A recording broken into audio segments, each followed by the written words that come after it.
ನೇತ್ರ ನೇತ್ರ ಶಿವಜ್ಜಿ ಇಷ್ಟೂರ ಸ್ವಲ್ಪ ಕೊತ್ತಂಬರಿ ಸೊಪ್ಪು ಇದ್ರು ಕೊಡಮ್ಮ. ಕೊತ್ತಂಬರಿ ಸೊಪ್ಪು ಅಜ್ಜಿ ಬನ್ನಿ, ನಮ್ಮ ಕೈ ತೋಟದಲ್ಲಿ ಐತೆ, ಕಿತ್ಕೊಡ್ತೀನಿ. ತೋಟ ಅಂದ್ರೆ ಏನವ್ವ? ಅಜ್ಜಿ ಕೈ ತೋಟ ಅಂದ್ರೆ ನಮ್ಮ ಮನೆ ಹತ್ರ ನಮ್ಮ ಮನೆಗ್ ಬೇಕಾಗುವಂತ ತರಕಾರಿ, ಸೊಪ್ಪು, ಹೂವು, ಹಣ್ಣು ಇಂಥವೆಲ್ಲ ಬೆಳ್ಕೊಳ್ಳೋದಕ್ಕೆ ಕೈ ತೋಟ ಅಂತ ಹೇಳ್ತೀವಿ.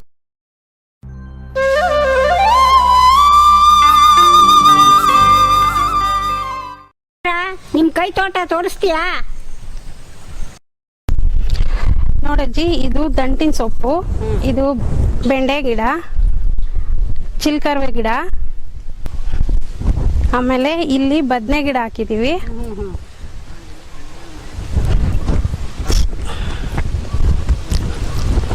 ಇಲ್ಲಿ ಮಳೆಕಾಳಿನ ಗಿಡ, ಆ ಕಡೆ ಎಲ್ಲ ಹೂವಿನ ಗಿಡ ಹಾಕಿದೀವಿ. ಮತ್ತೆ ಇಲ್ಲಿ ಸೀಬೆ ಗಿಡ, ಕನಕಾಂಬರ ಗಿಡ ಎಲ್ಲ ಹಾಕಿದೀವಿ. ನೋಡಜ್ಜಿ, ಇದು ಬದನೆ ಗಿಡ, ಸೀಮೆ ಬದನೆ ಗಿಡ. ಇಲ್ಲಿ ದಾಸವಾಳ ಗಿಡ ಹಾಕಿದೀವಿ, ಬೇರೆ ಹೂವು, ಮತ್ತೆ ಪುದೀನ, ಕರ್ಬೇವಿನ ಸೊಪ್ಪು. ತೋಟದಿಂದ ನೇತ್ರ ಏನೇನು ಉಪಯೋಗ ಇದೆ? ಕೈ ತೋಟದಿಂದ ಉಪಯೋಗ ಅಂದ್ರೆ ನಾವು ನಮಗ್ ಬೇಕಾಗಿರೋ ತರಕಾರಿನ ನಮ್ಮ ಮನೆ ಮುಂದೆ ಬೆಳ್ಕೋಬಹುದು. ಇನ್ನೊಂದು, ನಾವು ಹೊರಗಡೆ ತಂದು ತರಕಾರಿ ತಿನ್ನೋದ್ರಿಂದ ಆರೋಗ್ಯ ಹಾಳಾಗುತ್ತೆ. ಯಾಕಂದ್ರೆ ಅವರು ಔಷಧಿ ಅದು ಇದು ಹಾಕಿ ಬೆಳೆದಿರ್ತಾರೆ.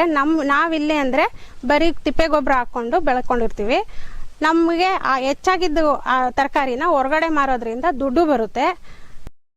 ತಂದು ತಿನ್ನೋ ತರಕಾರಿಯಲ್ಲಿ ಔಷಧಿ ಗುಣಗಳಿರೋದ್ರಿಂದ ನಮಗೆ ಆರೋಗ್ಯ ಹಾಳಾಗೋಗುತ್ತೆ. ನಾವು ಮನೆ ಮುಂದೆ ಗೊಬ್ಬರ ಹಾಕಿ ಬೆಳ್ಕೊಳ್ಳೋ ತರಕಾರಿ ಒಳಗೆ ಫ್ರೆಶ್ ಆಗಿರ್ತವೆ, ಮತ್ತೆ ನಮ್ಮ ಆರೋಗ್ಯನೂ ಕಾಪಾಡ್ಕೋಬಹುದು. ಆರೋಗ್ಯ ಕಾಪಾಡ್ಕೊಂಡ್ರೆ ನಮ್ಗೆ ಹೊರಗಡೆ ಹಾಸ್ಪಿಟ್ಲದು ಅದು ಇದು ಖರ್ಚೆಲ್ಲ ಉಳಿತಾಯ ಆಗತ್ತೆ. ನಾವು ಕೈ ತೋಟದಿಂದ ಉಪಯೋಗ ಮಾಡ್ಕೋಬಹುದು.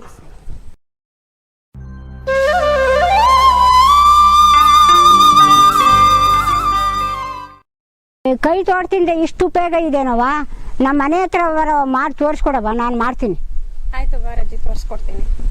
ನನಗೆ ಎಷ್ಟು ಜಾಗ ಬೇಕವ? ಅಜ್ಜಿ, ಕೈ ತೋಟ ಮಾಡ್ಕೊಳಕ್ಕೆ ಕಡಿಮೆ ಅಂದ್ರೂ 1 ಕುಂಟೆ ಜಾಗ ಬೇಕು. ಅಜ್ಜಿ, ಮೊದಲು 1 ಕುಂಟೆ ಜಾಗನ ಗುದ್ಲಿ ಅಗದ್ಬಿಟ್ಟು ನೋಡಿ ಈ ತರ ಪಟಗಳು ಮಾಡ್ಕೋಬೇಕು.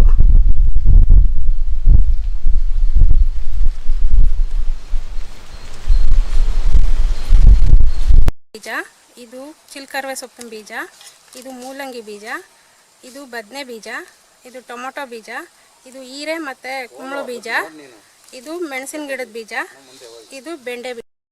ಬೀಜ ಇನ್ನಷ್ಟು ಬೇಕೋ? ಇಷ್ಟೇ ಸಾಕವ? ಇದ್ರ ಸದ್ಯಕ್ಕೆ ಇಷ್ಟು ಬೀಜ ಇದೆ. ಇದ್ರ ಜೊತೆಲಿ ನೀವು ಬೇಕಾದ್ರೆ ಮೆಂತ್ಯ ಬೀಜ, ಕೊತ್ತಂಬರಿ ಸೊಪ್ಪಿನ ಬೀಜ, ಇನ್ನೂ ಏನಾದರೂ ಇದ್ರೆ ಹಾಕೋಬಹುದು.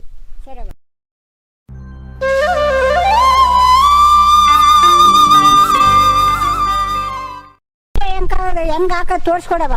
ಸರಿ ಬಾರಜ್ಜಿ, ತೋರಿಸ್ಕೊಡ್ತೀನಿ. ಸೊಪ್ಪಿನ ಬೀಜನ ಹಿಂಗೆ ಹಾಕಕ್ ಹೋದ್ರೆ ಒಂದೇ ಕಡೆ ಗುಡ್ಡು ಬಿಟ್ಬಿಡ್ತವೆ. ಅದಕ್ಕೆ ನಾವೇನ್ ಮಾಡ್ಬೇಕು, ಈ ಸೊಪ್ಪಿನ ಬೀಜನ ಗೊಬ್ಬರದಲ್ಲಿ ಈ ತರ ಬೆರೆಸ್ಕೊಬೇಕು.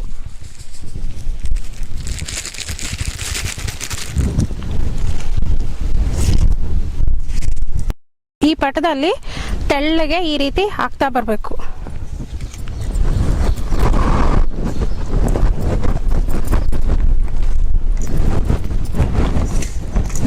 ಬೀಜ ಹಾಕಿದಾಯ್ತು. ಇವಾಗ ಮೇಲೆ ಸ್ವಲ್ಪ ತಿಪ್ಪೆ ಗೊಬ್ಬರನ ಹಾಕ್ಬೇಕು. ಮತ್ತೆ ಗೊಬ್ಬರ ಹಾಕಿದೆಲ್ಲ ಆಯ್ತು. ಈಗ ಬೀಜ ಎಲ್ಲ ಮಣ್ಣಲ್ಲಿ ಬೆರ್ಕೋಬೇಕಲ್ವಾ, ಅದಕ್ಕೆ ಕೈಯಿಂದನಾದ್ರೂ ಸರಿ ಅಥವಾ ಈ ತರ ಕಂಬಿ ಇದ್ರೆ ಕಂಬಿಯಿಂದನಾದ್ರೂ ಈ ರೀತಿ ಎಲ್ಲ ಎಳೆದ್ಬಿಟ್ಟು ಬಿಟ್ರೆ ಎಲ್ಲ ಮಣ್ಣಲ್ಲಿ ಬೀಜ ಬೆರ್ಕೊಳ್ಳುತ್ತೆ. ಆಯ್ತು. ಈಗ ಈ ಬದು ಪಕ್ಕದಲ್ಲಿ ಮೂಲಂಗಿ ಅಥವಾ ಬೆಂಡೆ ಗಿಡ ಹಾಕ್ಬೋದು, ಅಥವಾ ಬದನೆ ಗಿಡ ಅಥವಾ ಟೊಮೊಟೊ ಗಿಡನ ಒಟ್ಲು ಬಿಟ್ಕೊಂಡು ಸಸಿ ಇದ್ರೆ ಆ ಬದಿನ ಮಗ್ಲಲ್ಲಿ ಇಟ್ಕೊಂಡು ಬರ್ಬೋದು. ಈಗ ನಾನು ಬೆಂಡೆ ಗಿಡ ಬದುಗಳಲ್ಲಿ ಬಿಡ್ತಾ ಇದ್ದೀನಿ. ಬಳ್ಳಿ ತರಕಾರಿಗಳಾದ ಕುಂಬಳ ಗಿಡ ಮತ್ತೆ ಹೀರೆ ಬೀಜ, ಆಗಲ್ ಬೀಜ ಇಂಥವುಗಳನ್ನೆಲ್ಲ ಬದುವಿನ ಪಕ್ಕದಲ್ಲಿ ಹಾಕ್ಬಿಟ್ಟು ಕಡ್ಡಿ ಗಿಡ್ಡಿ ನೆಟ್ಟು ಬೆಳೆಸ್ಕೋಬಹುದು.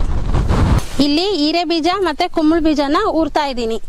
ಇದಕ್ಕೆ ನೀರು ಬಕೆಟಲ್ಲಿ ಇಟ್ಕೊಂಡು ಒಂದು ಜಗ್ ತಗೊಂಡ್ಬಿಟ್ಟು ತೆಳ್ಳಗೆ ಇರೋದು ಈ ರೀತಿ ಮುಗಿಸ್ಕೊಂಡು ಬರ್ಬೇಕು.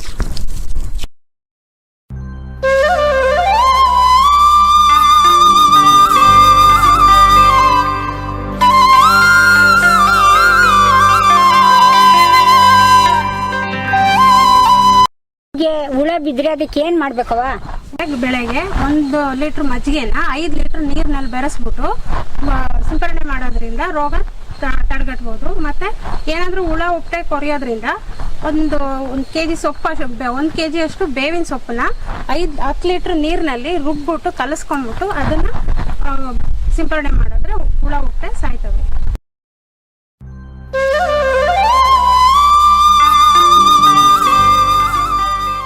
ನಾನು ನಮ್ಮ ರೈತರಿಗೆ ಹೇಳೋದು ಇಷ್ಟೇನೆ, ಎಲ್ಲರೂ ಅವ್ರವ್ರ ಮನೆ ಅಕ್ಕಪಕ್ಕದಲ್ಲಿ ಎಷ್ಟು ಜಾಗ ಇರುತ್ತೋ ಅಷ್ಟು ಜಾಗದಲ್ಲಿ ತಮ್ಮ ಮನೆಗಳಿಗೆ ಬೇಕಾಗಂತ ಹಣ್ಣು, ತರಕಾರಿ, ಹೂವು, ಹಣ್ಣು ಬೆಳ್ಕೊಂಡು ಅವ್ರವ್ರ ಆರೋಗ್ಯನ ಕಾಪಾಡ್ಕೊಳ್ಳೋದ್ರ ಜೊತೆಲಿ ಹಣನೂ ಉಳಿತಾಯ ಮಾಡ್ಕೊಳ್ಳಿ ಅಂತ ಕೇಳ್ಕೊತೀನಿ. ಎಲ್ಲರಿಗೂ ನಮಸ್ಕಾರ.